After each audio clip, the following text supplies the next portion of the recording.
Hola, ¿qué tal? Buenas noches. Vamos a comenzar aquí el programa de esta noche de miércoles, en el que, como siempre, tendremos tiempo para entrevista personal y después para nuestro tiempo de debate, análisis, tertulia con nuestros invitados. Bueno, lo que es la entrevista personal, en esta ocasión vamos a tratar el tema de la veterinaria, pero no la veterinaria en general, sino la veterinaria más especializada y que es referente en la franja norte de España. Estaremos, con profesionales que se ocupan de la salud visual, de la salud óptica de nuestros animales, tanto los de granja como los de compañía, de todo animal que tenga ojos. Después de la cabecera, comenzamos.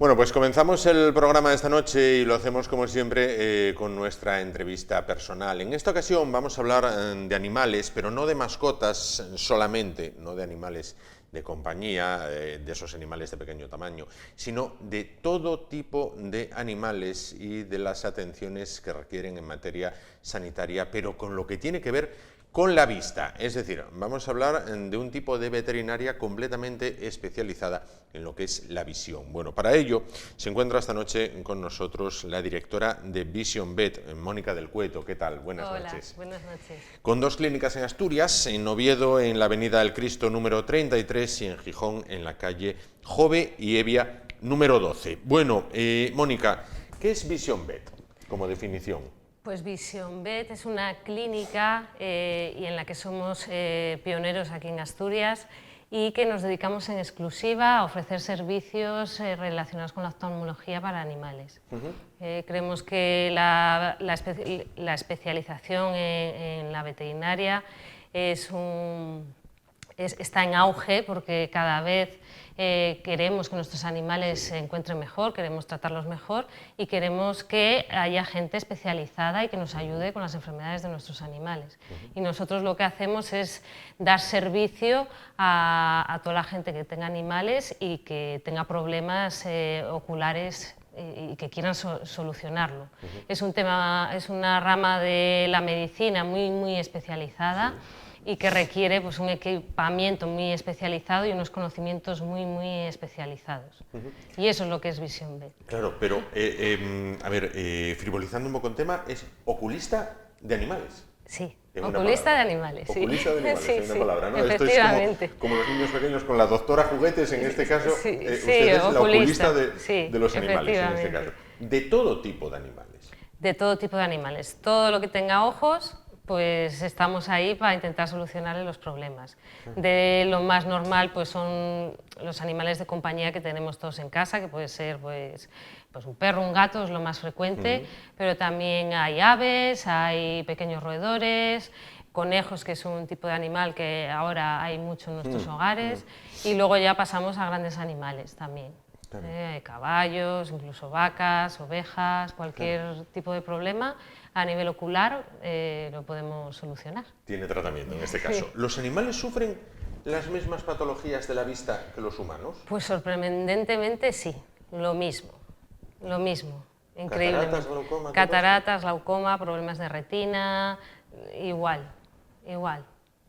Efectivamente, lo mismo. Hay enfermedades diferentes, como es lógico, pero las enfermedades así que más conocemos, eso lo sufren igual. ¿Y los tratamientos son similares entonces también? Son muy similares. Hay diferencias anatómicas, que hay veces que son importantes, pero en general los tratamientos tanto médicos como quirúrgicos pues, son los mismos. Una cirugía de cataratas pues, se hace exactamente igual en personas que en un perro. Igual. O el tratamiento de glaucoma, pues usamos láser, colocamos válvulas, igual que se hace en humana, lo mismo. Claro. Son ustedes un centro de referencia en España, es decir, se trasladan ustedes a otras comunidades y viene gente. Sí, sobre todo en esta zona del norte de España, pues nos desplazamos a Castilla y León y también nos desplazamos a la zona de Cantabria. Y luego hay gente que viene de, pues, de otras regiones, de Navarra, de Galicia, buscando pues, intentar un tratamiento más especializado para el problema ocular de su animal. Si bien es cierto que en los últimos años ha experimentado un auge el tema de las mascotas, el tema de los animales de compañía, y con ello la veterinaria, lógicamente, ¿cuándo usted decide, bueno, me voy a especializar solamente en el tema de la vista o incidiendo más en el tema de la vista? Sí, bueno, esto viene yo creo ya desde que estudias la carrera de veterinaria, que bueno, más o menos estudias un poco en general todo, pero parece que te van gustando unas cosas más que otras. Y yo el tema de la visión siempre me ha resultado una cosa pues curiosa, curiosa, y luego a medida que vas trabajando, pues vas viendo que se te presentan problemas en los animales, que hay veces que dices, bueno, ¿y aquí qué puedo hacer? Y el tema de los ojos pues fue algo que siempre me llamó la atención, y poco a poco pues vas centrándote y haciendo cursos y estancias en el extranjero sobre todo, o estancias en universidades, y vas pues especializándote cada vez más y metiéndote cada vez más hasta que al final decidí dar el paso y poner un centro solo exclusivo de oftalmología para poder pues dedicarme nada más que a eso y poder especializarme y contar con el equipamiento más específico que pueda dar solución a unos problemas muy concretos del ojo de los animales. Claro, bueno, hablaremos luego del equipamiento, pero lo apuntaba antes en cuanto a las enfermedades o las patologías. ¿Cuáles son las más comunes? A ver, sobre todo en perros, las cataratas. Yo creo que es uno de los grandes problemas que tienen los perros. Sí. Los gatos, por ejemplo, es un animal que sufre menos de cataratas, pero que sufre más de problemas corneales, por ejemplo. Pero yo creo que en el perro la catarata es la patología estrella, por así decirlo. Es decir, aquel caso que muchas veces vimos en un perro que tenía, por ejemplo, una vecina en el pueblo que con los años se iba quedando mayor y se iba quedando ciego, eran cataratas. Puede ser catarata, sí, muy probablemente. Hay otras patologías que, sobre todo en animales mayores, pueden ocasionar ceguera, pero cuando vemos un perro mayor con los ojos blancos, casi el 100% son cataratas. ¿Y ahora tendría tratamiento? Ahora tiene solución, sí. Claro. Igual que las personas. Claro. Sí, sí, es maravilloso cuando el perrín entra ciego a operarse y sale ya viendo a sus dueños. Además es que la recuperación de la visión es instantánea prácticamente. ¿Ah, sí? Sí, sí, ya salen viendo. Qué bueno. Vamos a ver, leía en la página web de ustedes, se realiza una evaluación de la visión al animal, ¿vale? Eso a mí me recordaba cuando vas al oculista, te pone las letras que van disminuyendo de tamaño, te va marcando la A, la B, la C, todo esto. ¿Cómo lo hacen con un perro? Nosotros en lugar de letras ponemos huesos. Sí. Huesecitos. Sí. No, es una broma, ¿eh? Vale, vale. Es una broma. Eso lo pregunta mucha gente. ¿Cómo sabéis si el perro ve o no ve? Pues a ver, para eso tenemos sobre todo el equipamiento, una exploración ocular completa, y luego hacemos pruebas también de obstáculos, de día, de noche, entonces nos podemos hacer una idea de dónde está el problema, pero sobre todo con la exploración con los aparatos que tenemos. Podemos saber perfectamente si el animal ve, si no ve, dónde está el problema de su no visión, pero eso se realiza todo mediante la exploración oftalmológica completa. Usted ha recibido 2 años consecutivos el primer premio científico, leo para no me equivocar, del Colegio de Veterinarios. Entiendo que la investigación y la innovación es un camino que no se puede abandonar. No, es fundamental. Cada día, además, sobre todo en esta especialidad, es que cada día salen cosas nuevas y hay que estar actualizándose de continuo y investigando cada vez más, sobre todo porque en humana pues ha habido más investigación, porque la oftalmología es una especialidad ya de muchos años, pero en veterinaria, que es tan reciente, y con las variaciones que hay entre especies, pues hay que seguir estudiando y mirando y probando nuevas cosas y nuevos tratamientos. Claro. Entiendo que también en lo que uno no se pueda quedar atrás cuando tiene clínica es en la maquinaria. Hay que estar con sistemas o equipamiento puntero, ¿no? Sí, tenemos que tener lo mismo que en humana. Sí, estamos, yo creo que a nivel de lo que te puedes encontrar pues, en una clínica privada de humana. Tenemos bueno, todo tipo de microscopios quirúrgicos, microscopios de exploración, contamos con ecografía ocular de alta resolución, contamos también en nuestro centro con un escáner ocular, que es algo que es pionero aquí en la comunidad, y es que prácticamente estamos a nivel de lo que se puede hacer en cualquier clínica de humana. Claro. Me decía antes, en el momento que hablábamos de la formación en el extranjero, ¿por fuera de España están más adelantados que nosotros en este tema? A ver, quizás fueron un poco más adelantados en el tema de la especialización. En España el tema de los animales de compañía como que empezó más tarde que lo que ha empezado en otros países. Pero ahora mismo yo creo que estamos al mismo nivel o incluso diría que por encima. Por delante, por delante. Por delante. Cuando se tiene un animal en casa, ¿es conveniente llevarlo también a revisión o es más común que la gente espere a ahora no ve? La verdad es que cada vez recibimos más animales que hacen revisiones anuales oculares, porque, a ver, creo que es una parte importante de no solo revisar oídos o piel, sino que a nivel de ojos es importante hacer una exploración completa anual. Sobre todo porque cuanto antes se cojan las patologías oculares, mejor es el posible tratamiento, el posible resultado.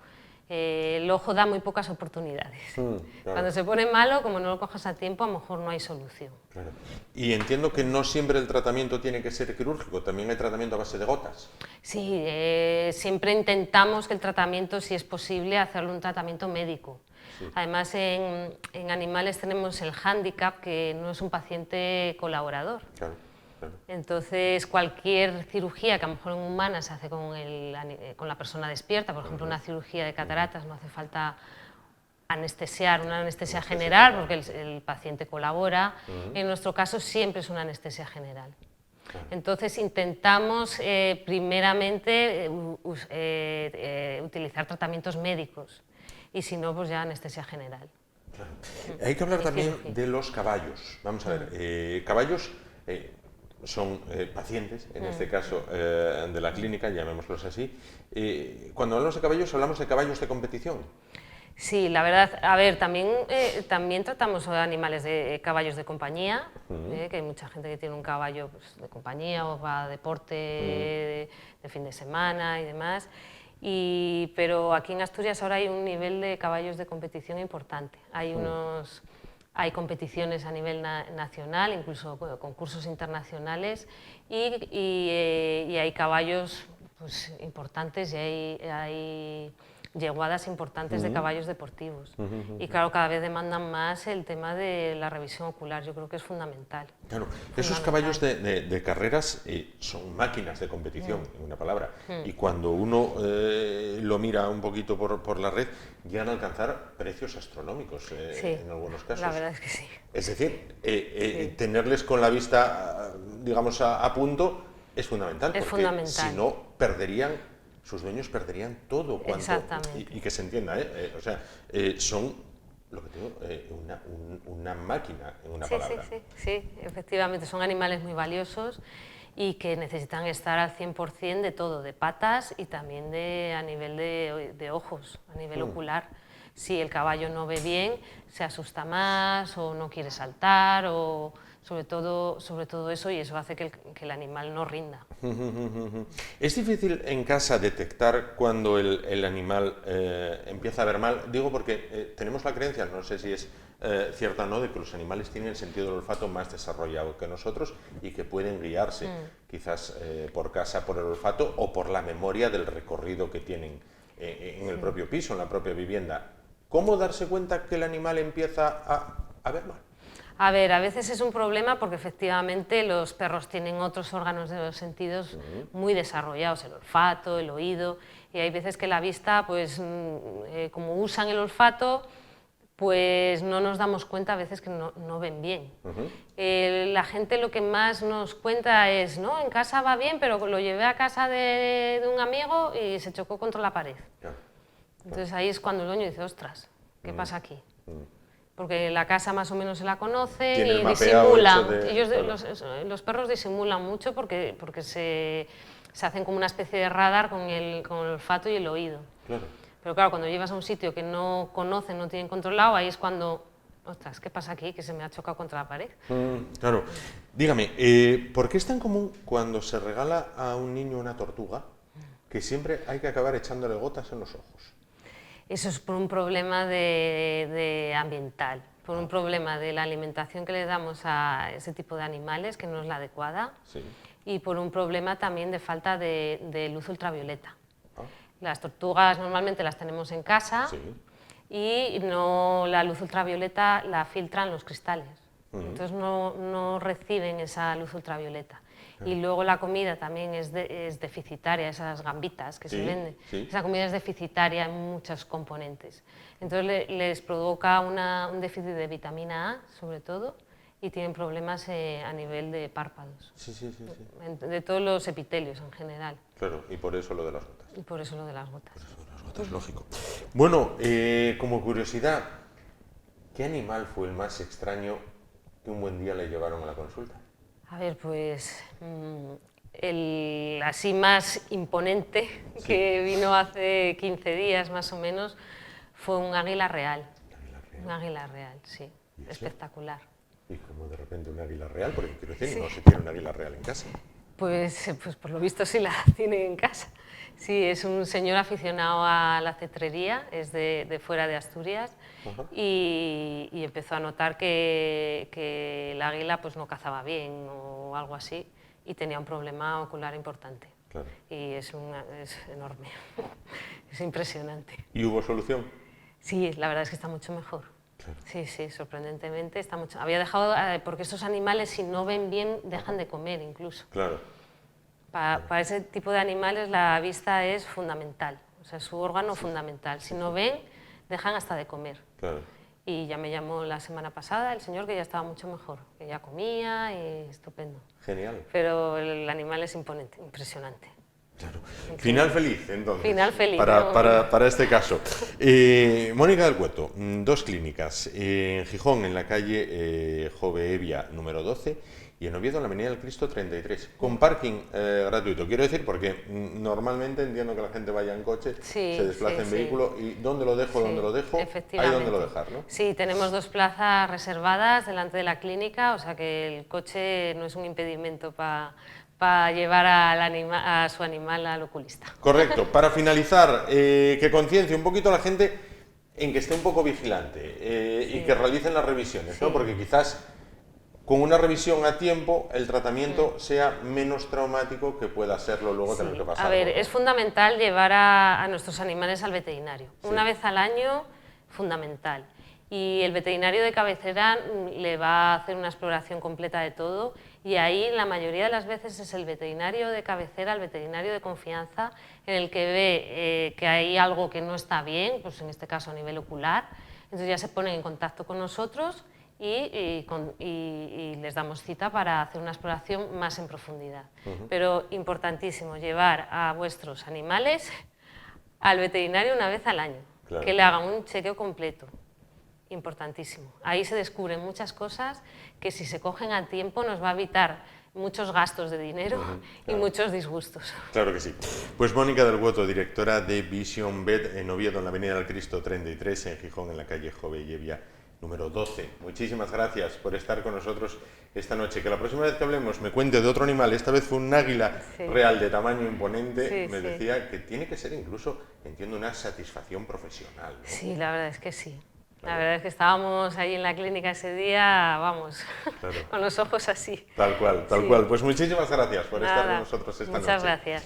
Bueno, pues ya lo saben, mantener al animal de compañía, va a decir a la mascota, no, al animal, en este caso, bueno, pues vigilado en cuanto a lo que se refiere a las revisiones veterinarias, fundamental. Ahora nos vamos a los anuncios, en un momento volvemos y continuamos el espacio de esta noche. Hasta ahora mismo.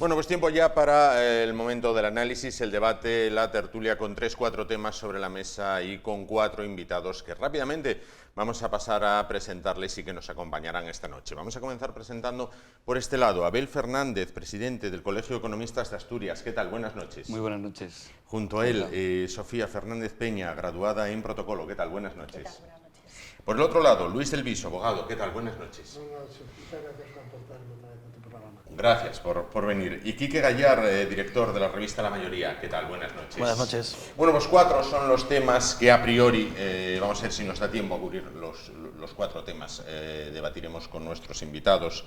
El primero de ellos está durante estos días a debate, no solo entre los políticos, sino también entre la ciudadanía. Bueno, pues, ¿qué pasa cuando aquellas personas que son llamadas para ocupar un trabajo, un quehacer, y son perceptores del salario social, dicen no, o simplemente desaparecen o no se ponen al teléfono, no atienden esa llamada? Bueno, pues parece que podrían tener algún tipo de castigo. También hablaremos de las ayudas del gobierno central ante lo que es esta crisis energética que, bueno, aunque parece que por momentos da un respiro, está sin duda condicionándonos la vida a todos.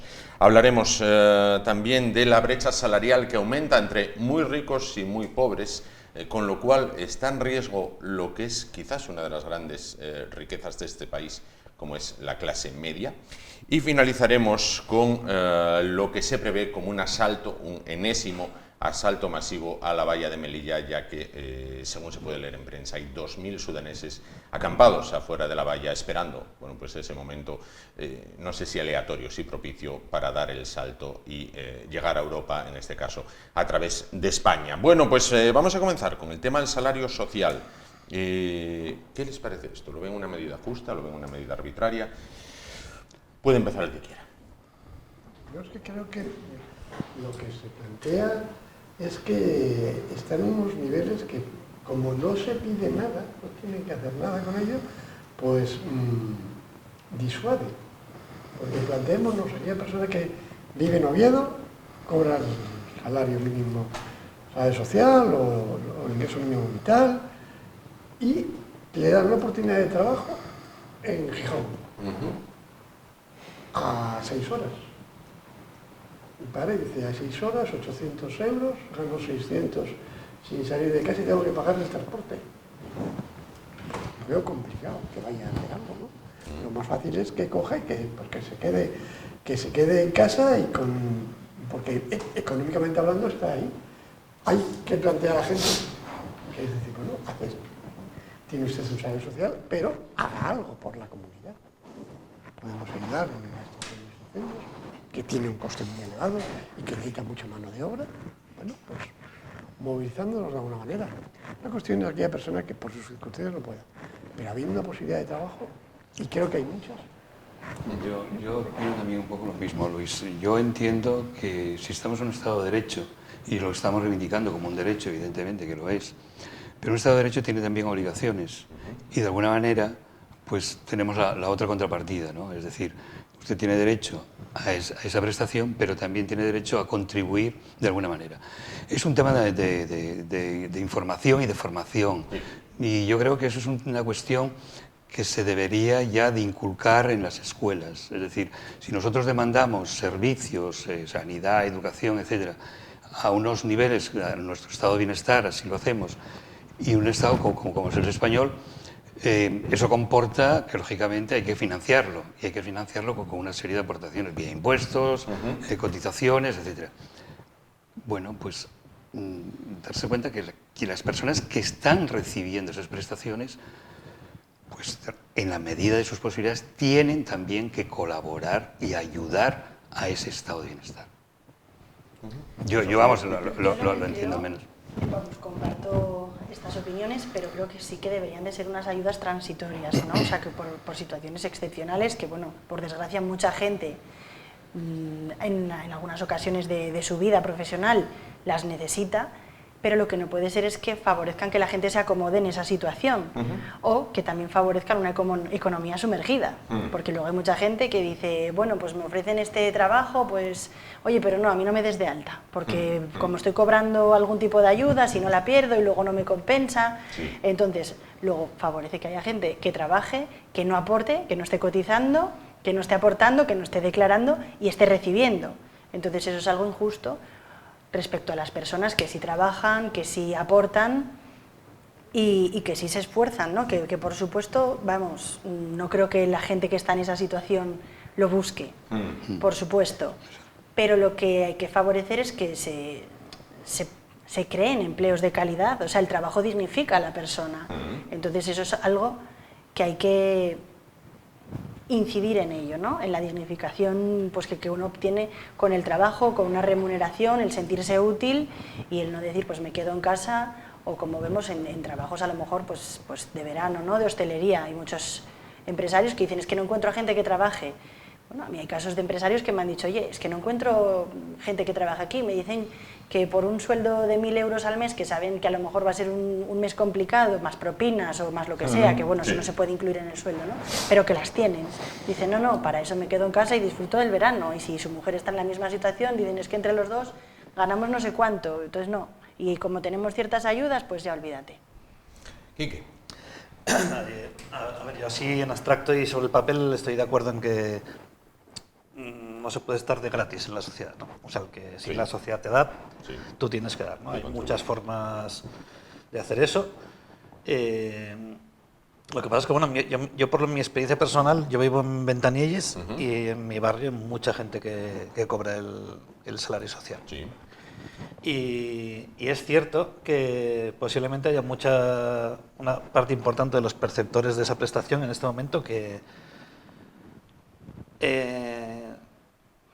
no valdrían para trabajar. O sea, que no valdrían para trabajar. O sea, que hay situaciones. El problema del salario social es que está sustituyendo, en muchos casos, bajas por incapacidad. En gente, bueno, pues que ha tenido problemas de inserción, que no ha tenido cotización, que no tanto, está fuera del sistema de seguridad social, o de alguna manera, pues, cobra de esa manera. Y también, pues, está sustituyendo, pues, bajas y cuestiones que hay de salud mental y de problemas de estos, ¿no?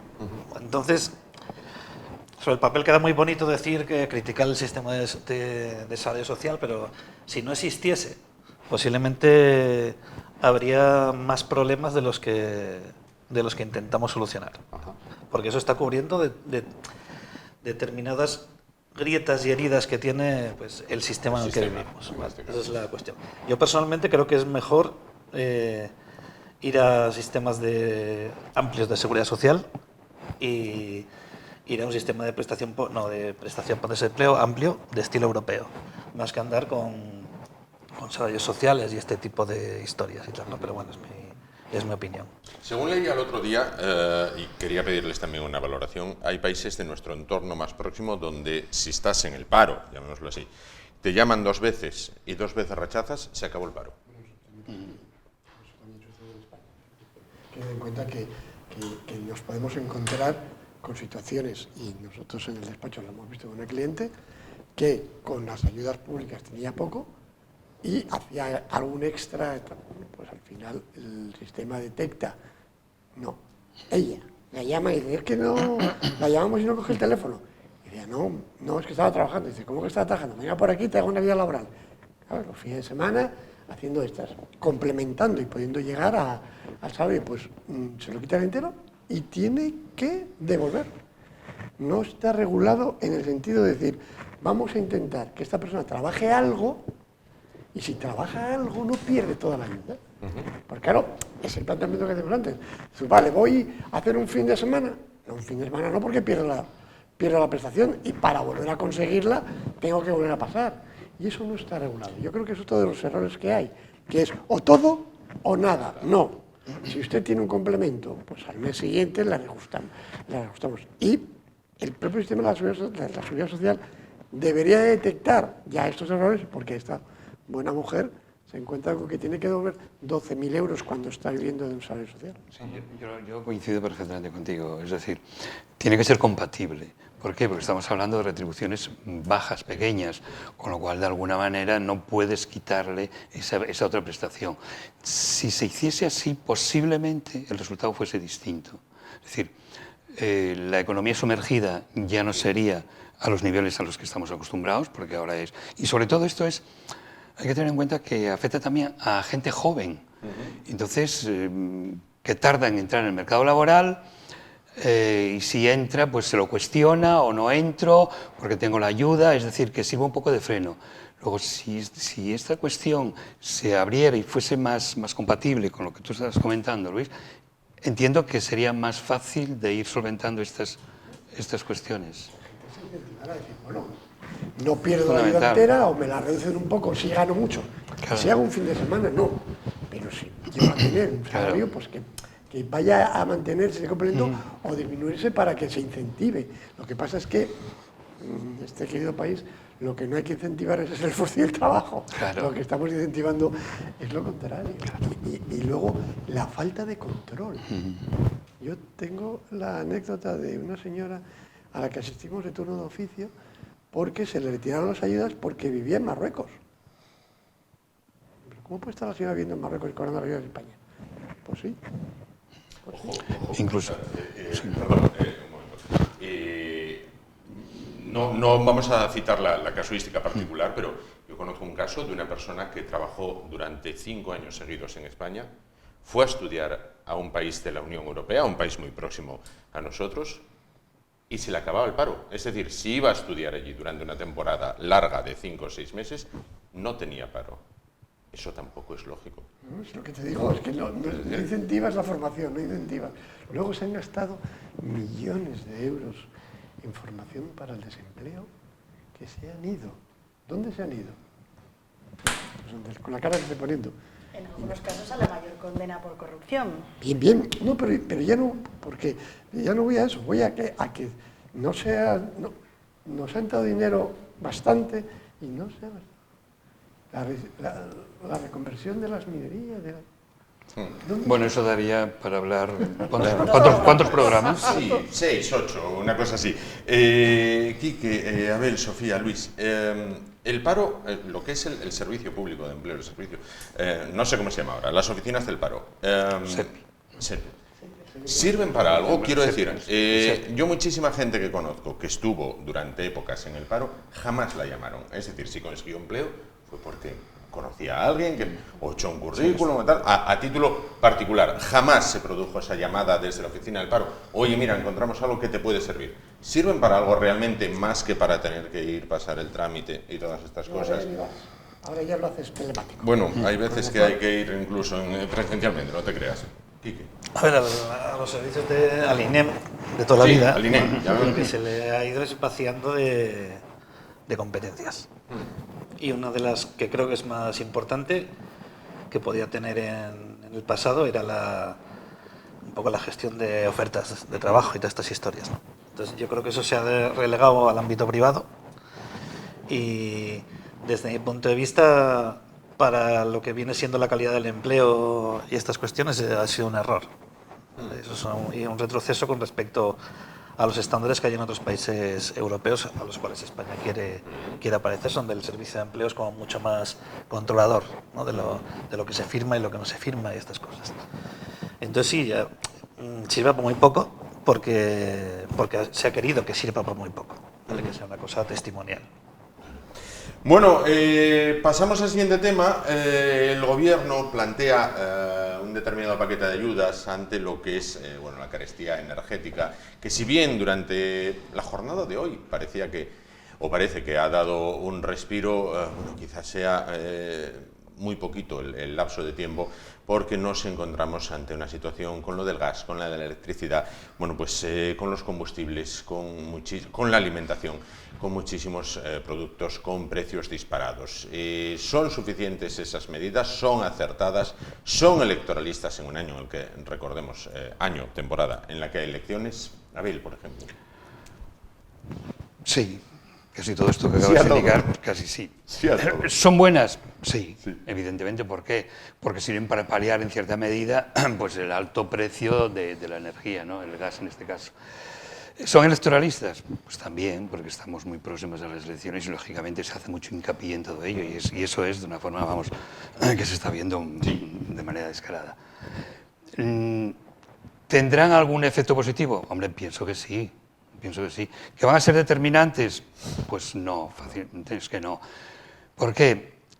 Estas últimas medidas, ¿no?, que adoptaron, el tema de las ayudas para las comunidades de vecinos y propietarios y tal. Hay un caso curioso. Las nuevas tarifas bonificadas a día de hoy están casi a un tipo, están más caras que incluso el precio libre. Pero bueno, quiero decir que eso también puede ser una cuestión circunstancial. ¿Por qué? Porque estamos teniendo muy buen tiempo, no hace frío, en fin. Pensemos que puede ser debido a cambiar, que puede cambiar y dentro de 2 o 3 meses, que ya estamos en invierno, cambia sustancialmente. Bueno, son una serie de condiciones que parece que son buenas, porque lo que sí está claro, y la Unión Europea sí lo está recomendando, es que hay que ayudar sobre todo a las clases más desfavorecidas, que son lógicamente los que más van a sufrir todo esto, ¿no? Y estas ayudas, estas bonificaciones, estos descuentos del 40%, bueno, ese cálculo, ¿no?, que hay que realizar, ¿no?, del promedio de los últimos 5 años sobre el 70%, una deducción o un descuento del 40%, que a su vez también, que creo que está bastante bien, el incremento del consumo se penaliza también, con lo cual, bueno, habría que también, porque circunstancias, ¿no?, hay ese aumento del consumo y demás. Pero desde luego, lo que tú apuntabas, Juan, sí, son electoralistas, sí, están bien. ¿Van a ser determinantes? No, es una ayuda temporal que viene bien. Veremos a ver el resultado final, cuál va a ser. Sofía, Luis, Quique. Yo es que para mí hay un ejemplo muy claro, que es el del tope al gas. Sí. Yo tengo un coche eléctrico que carga todas las noches. La carga del coche durante un mes... ¿Es teoría o es...? No, estoy hablando de realidad. Es en realidad, vale. La carga del coche, lo que es la carga en sí, 4,13 euros. 120 kilovatios a 0,03. El tope al gas que se ha metido a los que estamos en el mercado libre, porque yo lo que más me llama la atención de esto es que no se discrimina de ningún concepto. Se coge y se mete. Y se mete a todos los que están en el mercado libre. ¿Por qué? Pues porque como se me está disparando lo que yo tengo regulado, donde está sentado el bono social, donde está sentada la gran parte de la gente que no se ha movido y está muy por debajo, pero muy por debajo del mercado regulado, pero ¿quién lo regala? El gobierno. El gobierno. No, mire, no. Es los que estamos en el mercado libre, pagamos a los que no están. Pero no diga que usted lo regala. No tenga la grata costumbre de decir que se regala, pero con tu dinero. No. Le diga que lo regala con el suyo. Es como el detalle tonto de la bonificación en las gasolinas. 20 céntimos. ¿Pero qué pone el ticket?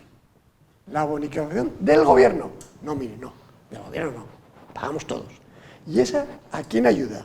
Pues ayuda a los portugueses que cargan en Galicia, ayuda a los franceses que cargan fuera, ayuda al que tiene un coche pequeñito y al que tiene un Ferrari. Y, por cierto, ayuda más al del Ferrari que al del coche pequeñito, porque está gastando más gasolina, ¿no? Entonces, son cosas que no tienen lógica. Hacer gobierno para apoyar, ir contra los ricos. Y siempre pienso igual, se va contra casi todos los ricos, menos contra los ministros, parlamentarios, que yo quisiera que sacaran su declaración de la renta. Ya no voy a hablar de los parlamentarios europeos, que no pagan nada. Luego yo creo que con el tema de la brecha que íbamos a comentar, con el tema de la clase media y demás... Sí, hablaremos ahora dentro de un momento. Sí, va muy unido. A andar en ello. Sofía, aquí que el tema de las ayudas. En esto que comentaba Luis, ¿no?, que estoy muy de acuerdo, también hay que tener en cuenta cuánto está recaudando de más el gobierno. Bueno, eso ya no. Entonces, claro, ese es otro tema aparte. Y luego, respecto a bueno, a nuestros recursos. O sea, hay un tema importante que se habla poco, y es que España tiene sus propios recursos que aquí, como se está imponiendo la Agenda 2030, ese es otro problema del que no se habla. O sea, dicen que es una transición energética que es más bien una traición.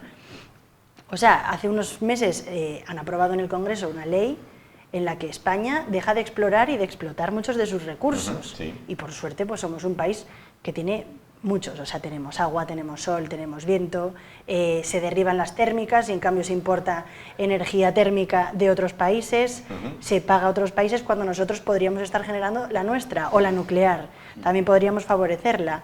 Entonces la gente al final, en muchas cosas es como que la gente está dormida, es un poco como el salario social. O sea, te empobrecen, destruyen la industria, destruyen el empleo, te dan una limosna y al final la gente se queda un poco en eso. Aquí es como que te ahogan y entonces cuando ya te dan ayudas de algo parece que no. O sea, esta semana veíamos un titular en el que decían el salario social saca de la pobreza a no sé cuántos miles de asturianos. Dices, es que es vergonzoso, cualquiera que sepa leerlo. Entonces, ya no es cuestión, pues eso, por supuesto que son medidas electoralistas, claro que lo son. O sea, y en cuanto pasen las elecciones volverán a lo mismo, corregido y aumentado con lo que han descontado en este tiempo. En mi opinión, claro que lo son. Y yo creo que España tendría que intentar ser más independiente y no depender tanto de otros países. O sea, ahora se nos habla del tema de la guerra de Rusia, el encarecimiento, pero nadie nos dice que también podríamos tener recursos que vienen de Argelia y no los tenemos por una crisis diplomática.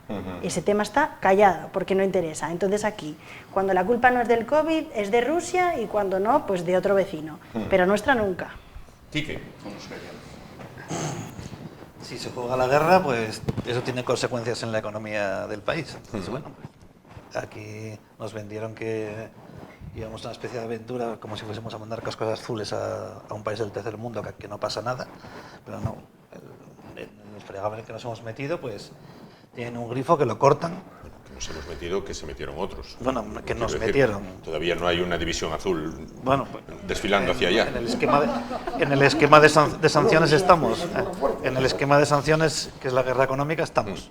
Correcto. Y entonces también la sufrimos, porque pues tenemos que comprar el gas a los Estados Unidos, se cuesta 4 veces más, porque es de fracking.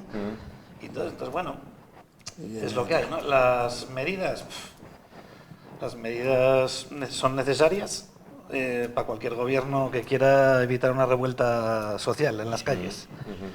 Y las medidas son electoralistas. Bueno, yo creo que la próxima administración, el próximo gobierno que haya en España, sea del signo que sea, va a mantener y va a tener que profundizar estas medidas si la cuestión del gas y estas historias no se normaliza de alguna manera. Y si hay cambio de gobierno, habrá revuelta social, aunque se mantengan las medidas. Eso ya no lo sé. Sí. Eso ya no lo sé, porque la izquierda social y política está bastante desmantelada. ¿Tú crees? Bueno, yo creo que está más bien comprada. O sea, hombre, claro, les han dado muchos millones, pero no solamente a los sindicatos, que solamente salen cuando en Castilla y León les van a quitar sus subvenciones. Ahí sí se mueven. Cuando hay otras cosas, no. ¿Cómo estaban cuando había el encarecimiento hace unos años del recibo de la luz? Ahora están muy callados. En cuanto haya un cambio de gobierno, por supuesto que los sindicatos vuelven a salir, y los medios de comunicación, que también han recibido muchísimo dinero. Algunos. Algunos, por supuesto. No todos, pero muchos están callados. ¿Por qué? Pues porque están subvencionados.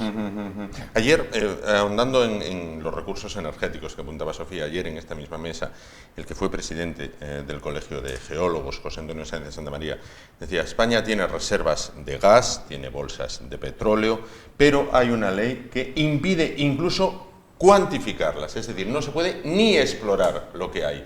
Y decía que un compañero suyo le decía: España es el único país del mundo en el que tener petróleo es un problema. A mí esto me recordaba, con todos mis respetos, a la gente que vive en la zona de Tapia de Casariego, donde la mina de oro. Yo hace años pasaba en coche por esa zona y había carteles tan grandes como esta sala que ponía oro no. Bueno, muy bien se debe de ir en esta comarca cuando al oro dices no. O sea, cuando es una prospección, vamos, que podría traer riqueza. Oro no, petróleo no, gas no, pero sí vamos a comprarlo.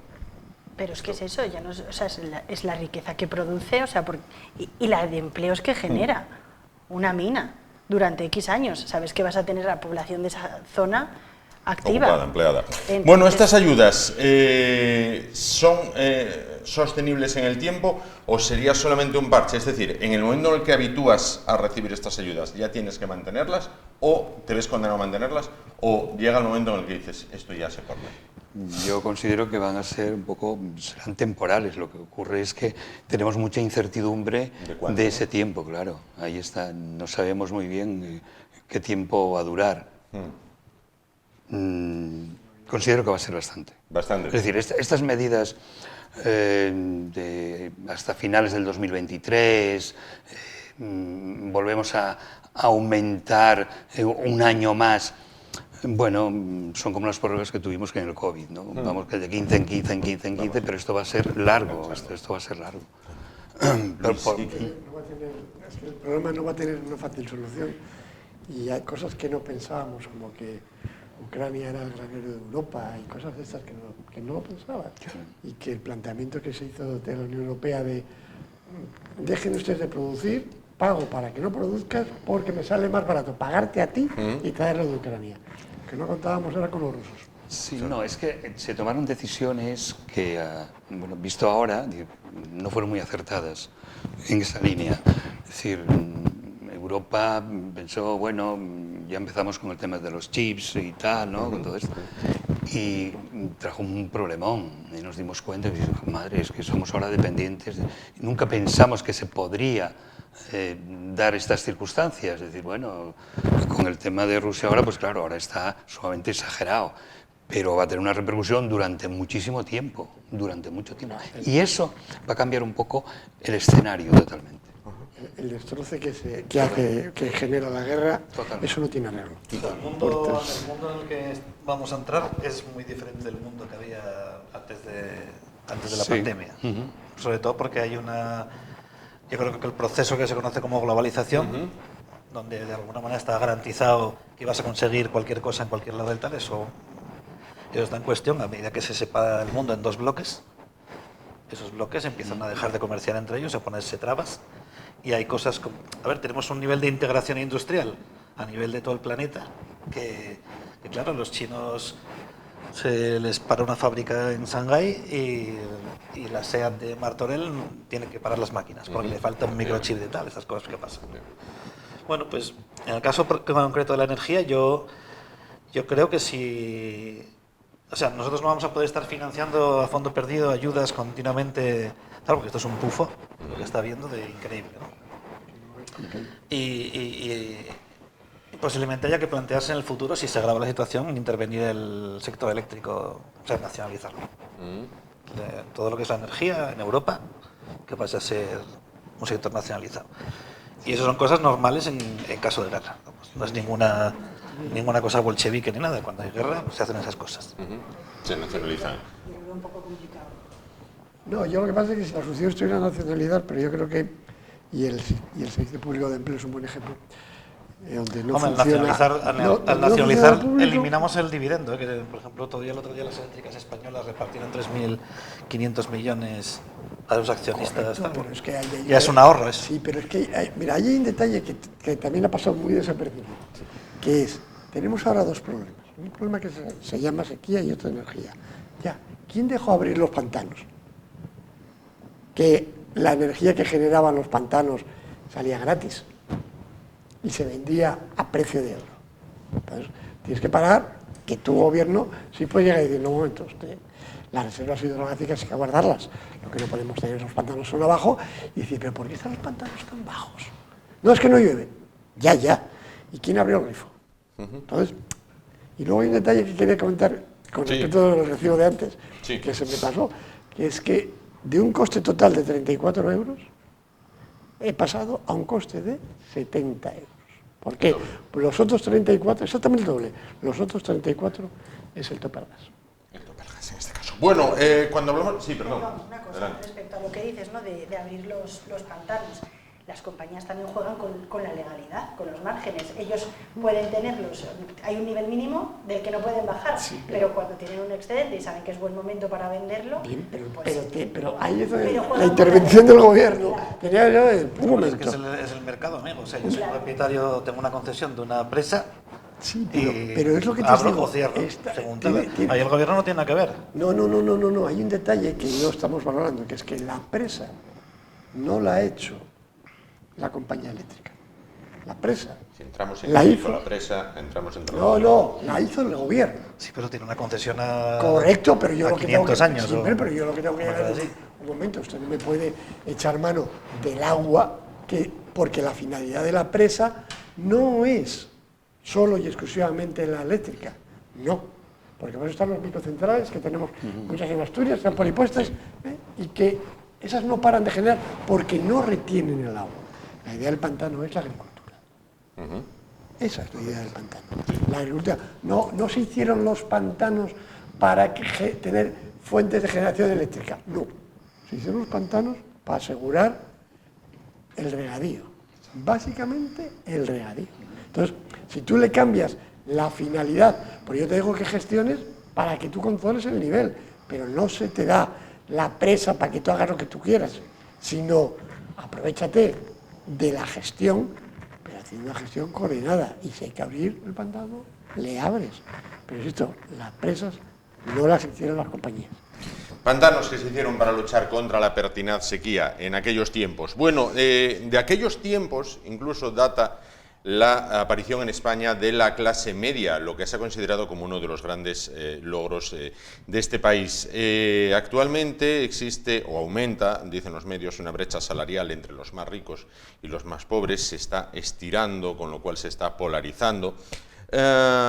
¿Podría conducir esto a un final o una extinción de la clase media española? Los bancos de alimentos afirman que ya han repartido más en lo que va de año que en todo el año anterior y que se pueden quedar sin reservas dentro del poco. Incluso hay, organizada como es habitual, no es nada de este año, nuevo de este año, una gran recogida de alimentos destinadas a los bancos de alimentos. ¿Corre peligro la clase media española, que de siempre se ha dicho que era el gran escudo de bienestar de este país? Abel.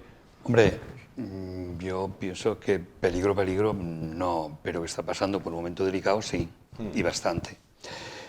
Estamos viendo, sobre todo a partir del 2008, que la clase media-baja se convirtió en clase baja. Sí.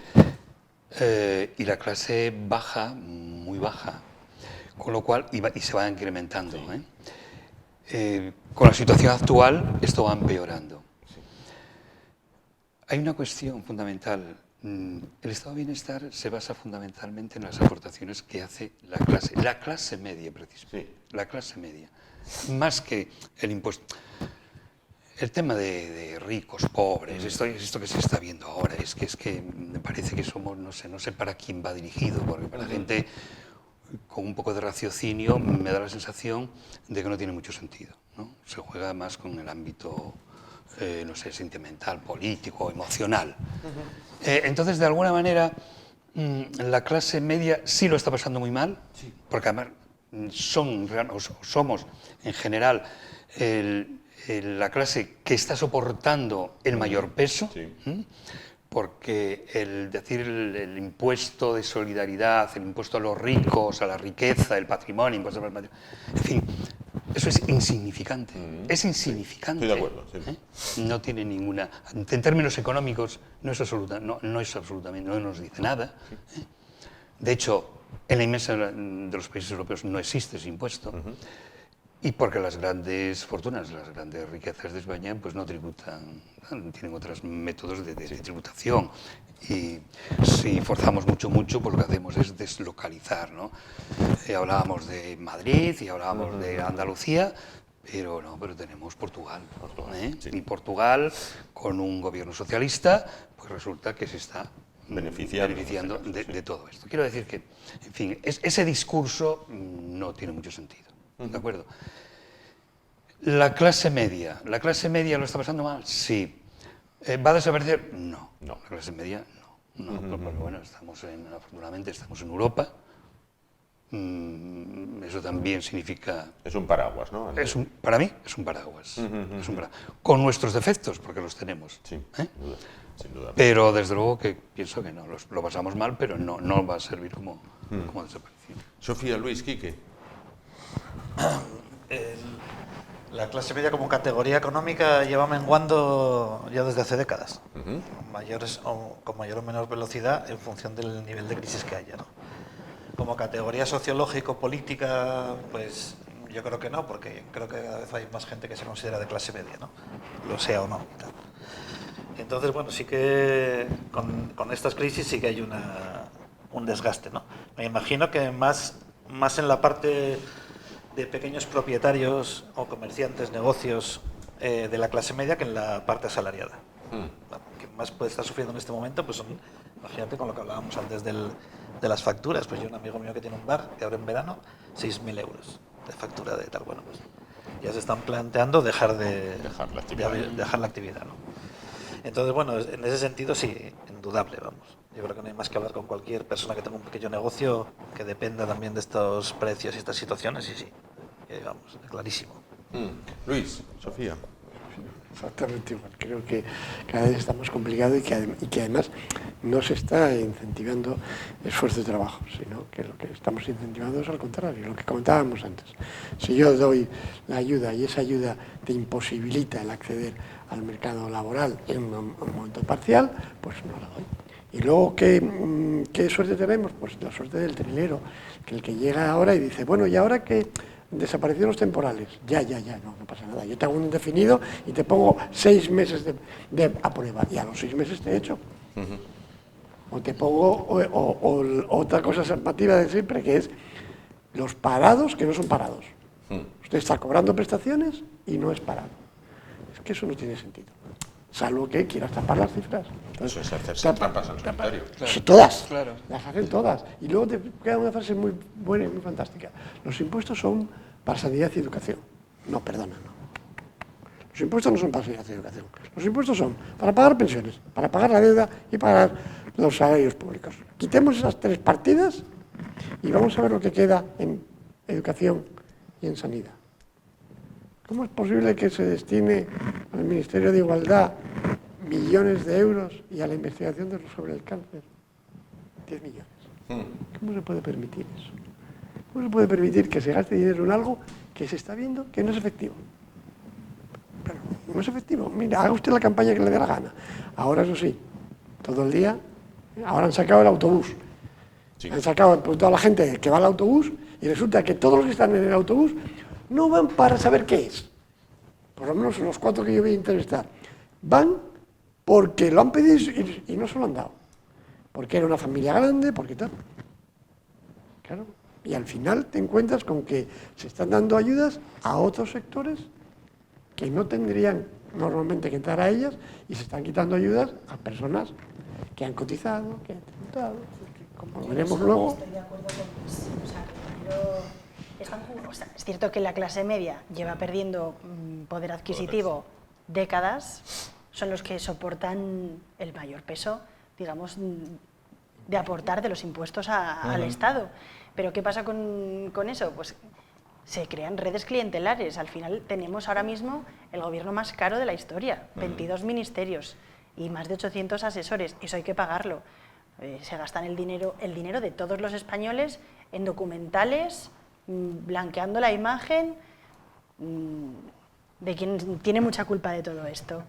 O publicidad institucional. Para una campaña que claro. Es el gobierno del pueblo, sácala, no salgas más, porque cada vez que sales te abuchea. Entonces sí, pero no se mejoran los servicios públicos. O sea, la sanidad creo que es algo que lo vemos todos. Y bueno, por ejemplo en Asturias tenemos una población muy envejecida. Es normal que gran parte del presupuesto se vaya en sanidad. ¿Por qué? Porque ¿cuál es el porcentaje de gente que requiere una atención sanitaria? Muchísimo. Al hilo de eso, como apuntaba Sofía, tenemos una región tremendamente envejecida que depende de las jubilaciones que son de las más altas del país. Creo que solo nos supera País Vasco. Cuando vegetativamente ese sector de la población ya no esté, ¿qué nos espera? Pobreza. Lo que sucede en Asturias es un caso que Hay mucha tercera edad sosteniendo familias, cuidado, Evidentemente. con la jubilación. Evidentemente. Lo que está sucediendo con Asturias, con el tema de las pensiones, lo venimos ya haciendo, o lo venimos ya detectando desde hace ya unas cuantas décadas, ¿no? Envejecimiento. ¿Y qué ocurre? Pues bueno, pues aquí a la sociedad asturiana está adormecida en ese sentido. ¿Por qué? Porque tenemos las pensiones de las más altas del país, las segundas más altas del país después del País Vasco.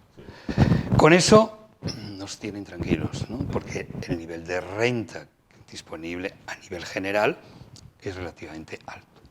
Con lo cual, esto nos lleva a decir, bueno, pues vivimos bien, tenemos una sociedad, pero a expensas de esas pensiones. Esas pensiones que vienen fundamentalmente, hay que decirlo, sector minero y sector de la siderurgia. Sí. Bien. Poniendo nombres Unosa y Ensidesa. Sí. Bien. Es que la realidad es esa. Correcto. Y hay que decirlo. Sí. ¿Qué ocurre?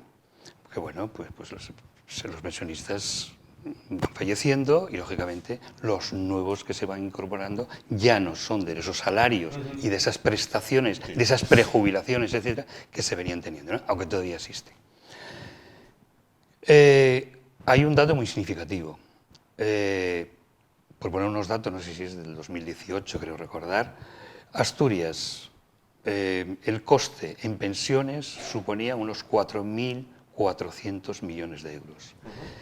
Las cotizaciones de nuestros trabajadores en activo, en aportaciones a la Seguridad Social, era de unos 2.078 millones. Es decir, tenemos un desfase de 2.000 y pico millones. El agujero a la Seguridad Social que produce esta comunidad autónoma es del 12% a nivel nacional. 12%. ¿De acuerdo? Aportamos, no llega al 2% del Producto Interior Bruto. Estamos en el 1 y pico. Sí. 1,7, 1,5, 1,8, bueno, por ahí. Con lo cual, tenemos un problema de productividad. Tenemos un problema que los sectores fundamentales de nuestra economía no terminan. No somos capaces de encontrar alternativas. ¿De acuerdo? Y luego a todo esto, pues bueno, tenemos un sistema fiscal que considero que debería de mirarse de otra manera, etcétera, etcétera. Pero al menos la Comunidad Autónoma de Asturias, para salir de la situación en la que estamos, tenemos que mirar estos datos y decir, ¿qué pasa? ¿Por qué? ¿Y por qué no tomamos medidas? Porque esto no es que se descubra en el 2022, no. Es que desde el año 78, en el 80, la década de los 80, la década de los 90, los 2000, estábamos en esa caída y no pusimos ningún tipo de freno. Esa es la realidad. Es una realidad que a mí me gustaría pintarla de otro color, pero es la que es. Pero es la que es.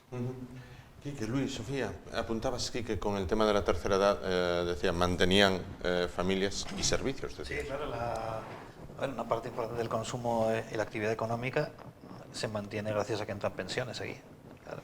Pero eso es que, vamos a ver. O sea, vamos a ver. que vivimos un poco toda la... Sí, pero vamos a ver. Pero es que eso no puede ser. No puede ser como cuando salen los jubilados, los pensionistas, queremos unas pensiones porque tenemos que mantener a nuestros hijos y a nuestros nietos. No. No, eso es Eso no puede ser. Eso es deficitario, eso está claro. Eso no puede ser.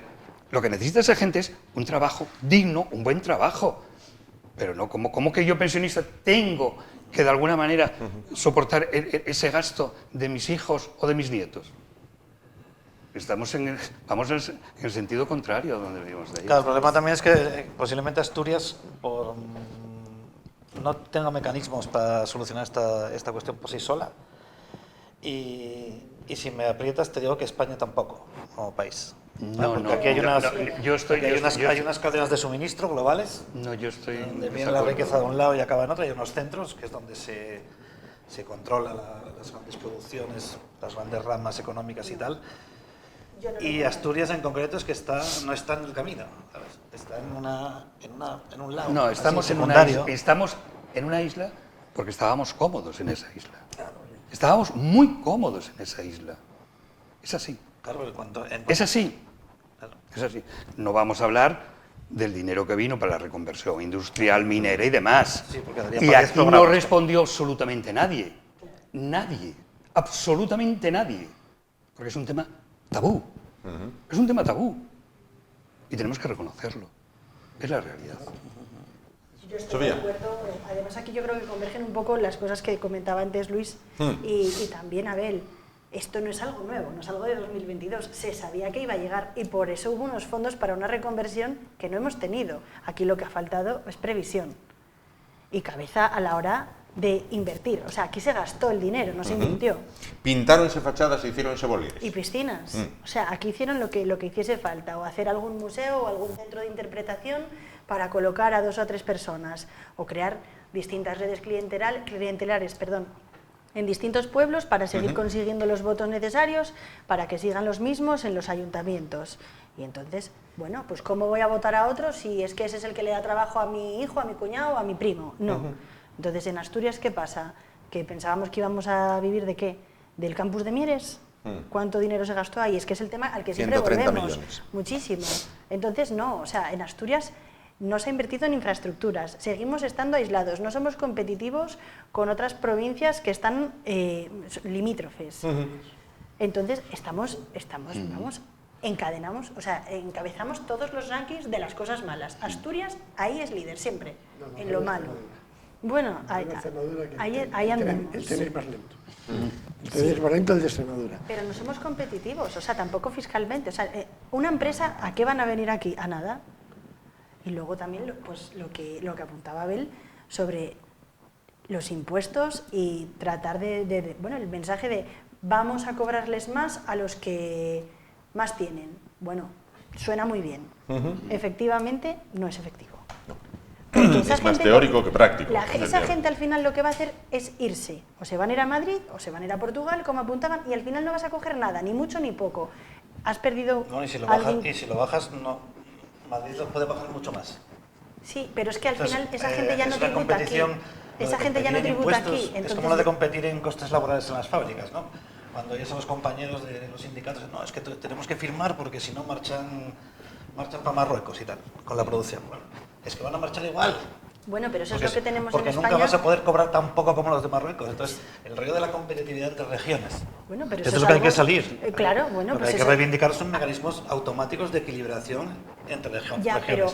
Hay uno de la seguridad social, en las pensiones, que es el factor este de ajuste, no sé cómo se llama, una cosa así.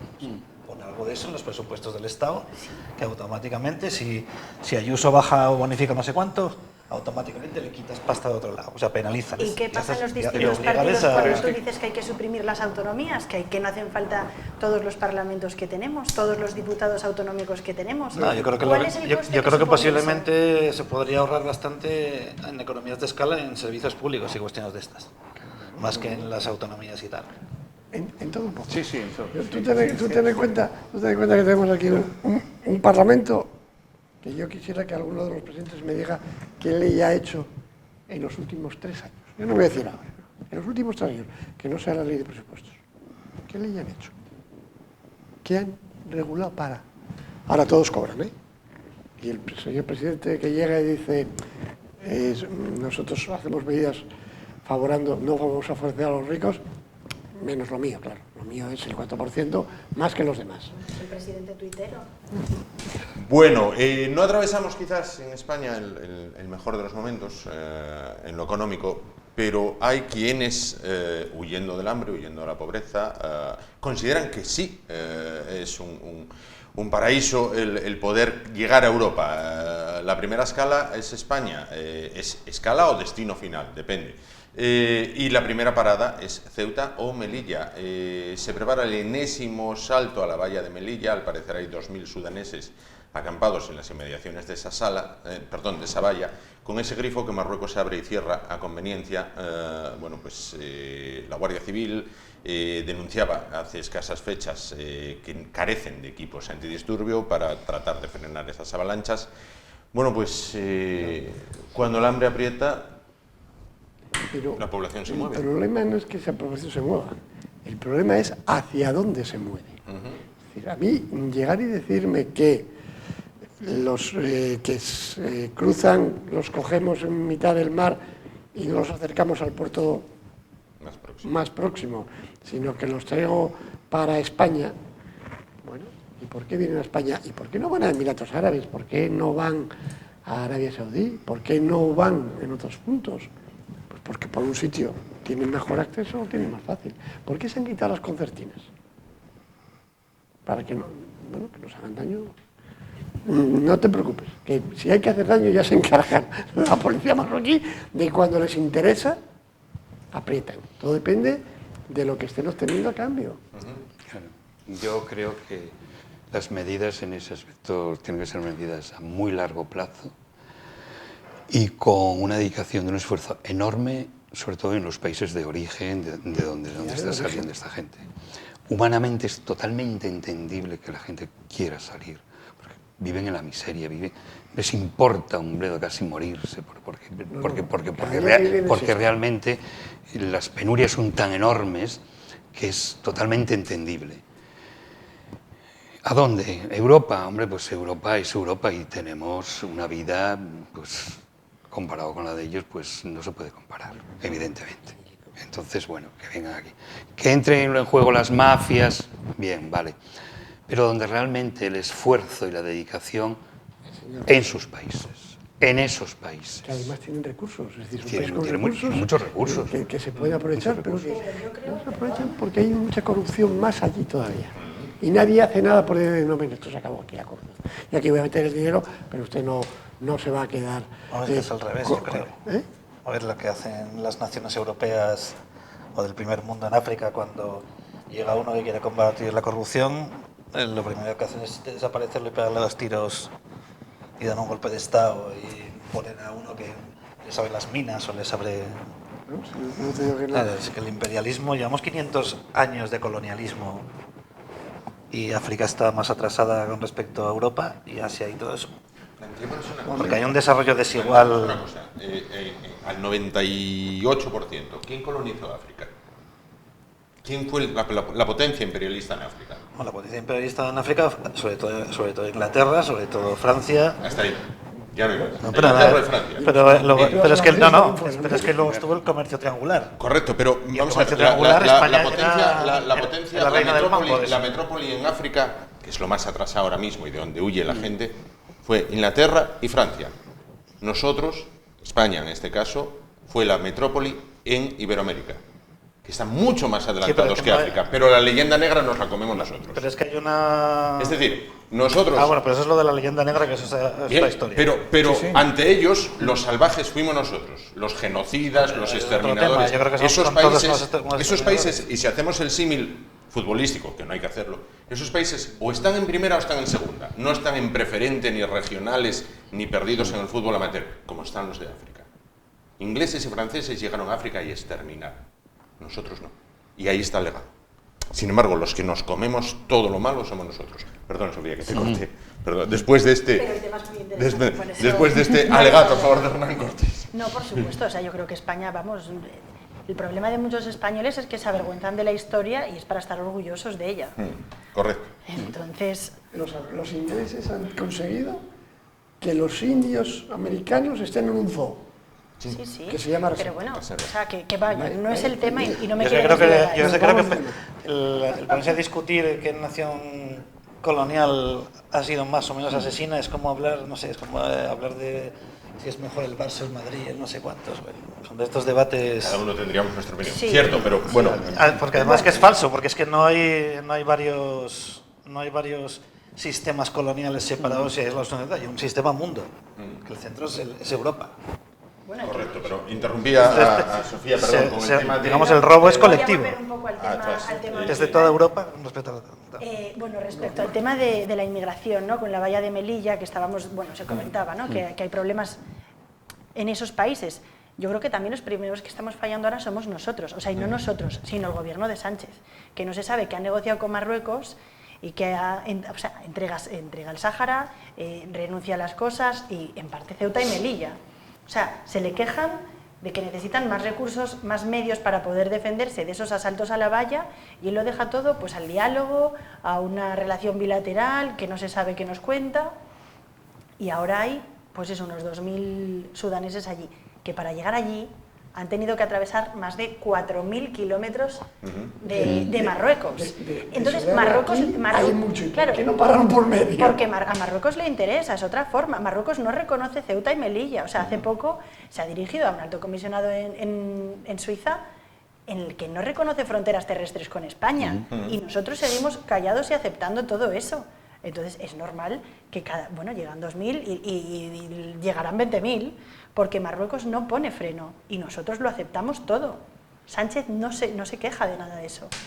Entonces, se empeña en considerarlos amigos cuando es evidente que no lo son. Que muchas veces el destino final no es España, es Europa. Pero los que tenemos que asumir en un principio todo eso somos nosotros y las fronteras son las nuestras. Entonces, yo creo que ahí hay un problema de... ¿Y ahora por qué no saltan en Italia y siguen saltando en España? ¿Por qué lo que decía antes? ¿Por qué desde Sudán vienen hasta aquí, que es el punto más lejano? No paran por el medio, que hay muchos más. Porque yo creo que les queda más cerca Emiratos, les queda Arabia Saudí, mucho más cerca que España. Bueno, Ceuta y son Melilla... senegaleses en concreto, creo, ¿no? Sudaneses. Si son de Sudán, les queda más cerca que yo. Senegal queda un poco lejos también. Sí, pero Ceuta y Melilla es un coladero para ellos, porque aquí no se defienden bien las fronteras. Y aquí estamos siempre con el buenismo, y es un discurso, digamos, poco bonito, pero todos son muy acogedores hasta que luego tienen un problema. No, son acogedores en tu casa. Hombre, claro. Es decir, Pero la de ellos no. Más de una vez en debates de plantear y decir, ¿cuántos tienes en tu casa? Coge uno. Yo igual que el que no le gusta que los perros vayan a la perrera, en la perrera llega un momento en que los maten. Los sacrifiquen. Bien, sacrifiquen. Mejor, queda más fino. Sí. Bien, cógelo y llévalo a tu casa. Ya está, hasta que tu casa reviente. Yo no voy a decir porque te pega. Pero se trata de ser solidarios, pero con el dinero del otro. Es que estamos hablando de cosas. Nosotros no tenemos capacidad. O sea, ya vemos cuál es la situación nuestra. O sea, yo creo que a todo el mundo le gusta ayudar a la gente que lo necesita, pero todos ayudamos cuando nuestras necesidades están cubiertas. Es una Para finalizar, cuestión. última intervención. Yo discrepo de que los países desarrollados no tengan capacidad para reequilibrar el nivel de desigualdad en el planeta. Hay recursos. O sea, el pastel hay suficiente para coger y tener un fondo, decir, vamos a poner fábricas en Senegal, vamos a poner universidades, todo pagado por nosotros. Un poco como la diplomacia de China, ¿no? Que China coge y te planta una fábrica de no sé qué, te pone una autopista, un aeropuerto, o sea, lo hacen todo con pasta china y además mandan el personal desde China, para que no haya rollos de que choriza no sé qué coronel y tal. Pues adoptemos ese tipo de tal. Yo creo que no es una cuestión de voluntad. Es que a Europa le interesa el nivel de desigualdad y de equilibrio y de desequilibrio que hay en tal. A ver, para finalizar, ese nivel de desequilibrio, ¿cuál es el síntoma que tiene? La cara B, ¿no? La cara B son los movimientos migratorios. Es igual que Estados Unidos con América Latina. Para finalizar el programa, a ver. Yo al menos no lo veo así. Yo pienso que tiene que ser a través de medidas internacionales conjuntas que no existen. Pero eso que a Europa le interesa que haya esas desigualdades, yo pienso que no, en absoluto. No soy nada partidario. Hablaremos y tendríamos que dedicar, un espacio solamente a hablar del tema de la inmigración, en este caso de esos movimientos migratorios que se producen, desde África hacia el norte, hacia Europa, y donde España es o destino final o parada ante otro destino más al norte de los Pirineos. Si comenzamos presentando por Abel, comenzamos despidiendo por Quique. Muchísimas gracias. Gracias a todos. Con nosotros esta noche. Luis, muchísimas gracias. Gracias por aportarme. Gracias, lo mismo Sofía, muchísimas gracias. Y Abel, gracias. Un placer. Con nosotros. Como gracias también les damos a ustedes, como siempre, por haber estado con nosotros una noche más.